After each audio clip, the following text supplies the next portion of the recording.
সদস্য, ওনার নাম ধরে নিলাম মফিজ, সেই বেচারার মাসে বেতন 1,76,000 টাকা। এর বাইরে তার কোনো গার্মেন্ট ব্যবসা নাই, তার কোনো ইয়াবা ব্যবসা নাই, তার কোনো অস্ত্রের ব্যবসা নাই, তার কোনো অবৈধ ব্যবসা নাই, কিন্তু তার স্বপ্ন হলো ঢাকা শহরে 3 একর জায়গার উপরে প্রাসাদোপম বাড়ি তৈরি করে সামনে একখানা সুইমিং পুল নিয়ে সেখানে হরিণ এবং ম্যাকাও পাখি পুষবার। কিন্তু মাননীয় স্পিকার, তার এই 1,76,000 সৎ পয়সার টাকায় কি ঢাকা শহরে 3 একর জায়গায় প্রাসাদোপম বাড়ি তৈরি করা সম্ভব? সম্ভব নয়। ঠিক একইভাবে মাননীয় স্পিকার, যখন 9,38,000 কোটি টাকার বাজেট আসে, তখন আমরা বুঝতে পারি এই বাজেটটি কিভাবে বাস্তবায়িত হবে। এর মধ্যে মোট আয়ের লক্ষ্যমাত্রা ধরা হয়েছে 6,95,000 কোটি টাকা, ঘাটতি 2,43,000 কোটি টাকা।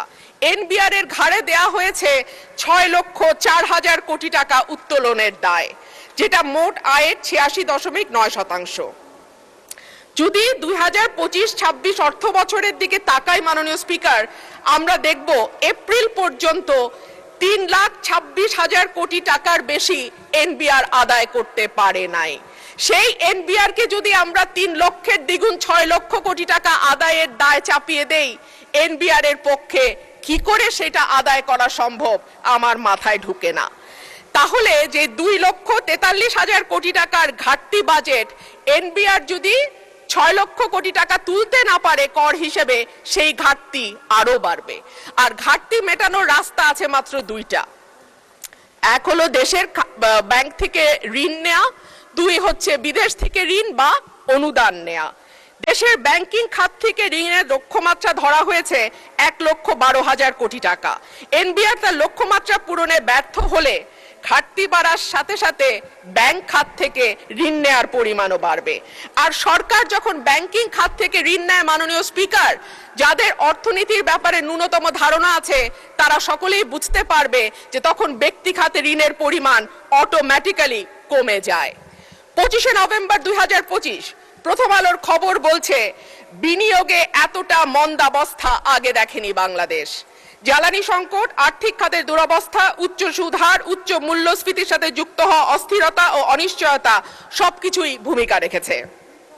অথচ অর্থনীতি যে গর্তে পড়েছে, সেখান থেকে তুলবার জন্য বিনিয়োগ ছাড়া সরকারের হাতে আর কোনো রাস্তা নাই। অর্থমন্ত্রী নিজেও সেটা উপলব্ধি করে বলেছেন, আমরা ঋণ নির্ভর বাজেট থেকে ধীরে ধীরে বিনিয়োগ নির্ভর অর্থনীতির দিকে যেতে চাই। কিন্তু বিনিয়োগের জন্য যে পরিবেশ দরকার, তার কতটা বাংলাদেশ এনশিওর করতে পারছে?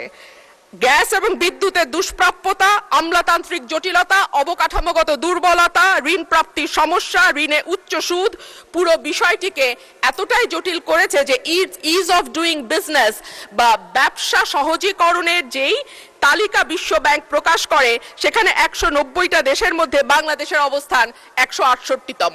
মাননীয় স্পিকার, এটা 2020 সালের পরিসংখ্যান, এরপরে নতুন পরিসংখ্যান পাওয়া যায়নি। যে দেশের সরকারি হিসেবে বেকারের সংখ্যা 26 লাখ আর বেসরকারি হিসাবে সেটা 1.25 কোটির ওপরে, সেই রকম একটা দেশে যদি বিনিয়োগের জন্য পর্যাপ্ত অর্থ না পাওয়া যায় কিংবা বিনিয়োগের অনুকূল পরিবেশ তৈরি না করা যায়, তাহলে কি করে নতুন কর্মসংস্থান তৈরি হবে আমি জানি না। সে কারণেই বাংলাদেশের প্রবৃদ্ধিকে জবলেস গ্রোথ হিসেবে চিহ্নিত করা হয়। মাননীয় স্পিকার, বিনিয়োগ যদি আমরা একপাশে সরিয়েও রাখি, ব্যাংকই বা ঋণ দেবে কোথা থেকে?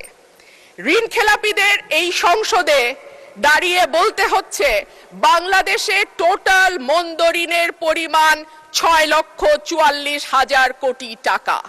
এর সঙ্গে যদি আপনি অবলোপন, পুনঃতফসিল করা এবং মামলার কারণে যে ঋণের টাকাটা আটকে আছে আদালতে, অর্থাৎ পেন্ডিং মামলা হিসাবে যেটা এখনো খাতায় তোলা হয় না অ্যামাউন্টটা, সেটা যদি আমরা যোগ করি, এই পরিমাণ গিয়ে দাঁড়াবে 11 লক্ষ কোটি টাকা, যেটা মোট ঋণের 59.73%। সুতরাং ব্যাংকগুলো চাইলেও সরকারকে বেশি সহায়তা দিতে পারবে না।